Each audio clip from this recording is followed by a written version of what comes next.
The hour was late when I reached the ship that I had chosen. I knew that she was due to leave soon, for that day had seen the constant loading of supplies. That meant the crew would be enjoying their last night in port. They would be in the inns and whorehouses. The crew who were left aboard on watch would be fewer in number. I knew the layout of the ships, for I had often stolen from them. I usually chose the day before they were leaving so that any theft would only be discovered when they were out at sea. There were 2 gangplanks in use, but only one was watched. The deck watch gathered at one of them to smoke and talk. No doubt they would be grumbling at the injustice of having to keep watch while their shipmates were enjoying themselves. I saw that there were 2 Marines with the 4 other men, and they had laid their muskets against the gunwale. The quay was busy, as it always was, both day and night. Other ships were being loaded. A carriage drew up close to the gangplank of the ship. I watched a knot of officers as they stepped from the carriage. I was an opportunist. I knew that all eyes were to be on the officers and not on the second gangplank leading to the bow section. I scurried up the gangplank, my sack secured around my back.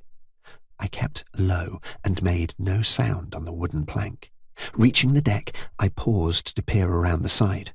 I saw that the deck watch had ceased smoking and the men were standing to greet the returning officers.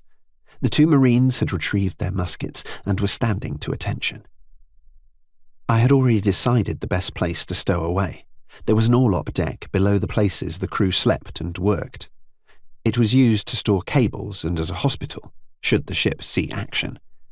Once the ship sailed and the cables were stored, none would visit it. Apart from the inevitable rats, I would have my own quarters. The layout of the ships was similar. The open deck had guns, and there were hatches which allowed access to the decks below. The cargo would be on the decks below. The crew had their quarters with the heavier main guns of the ship. There would be many cabins, for the East Indiamen carried passengers. I knew from my explorations that only rich passengers had cabins. I had stolen from them. The other passengers would share a deck with cargo. The emptiest deck was the one where they stored the ropes and sometimes powder.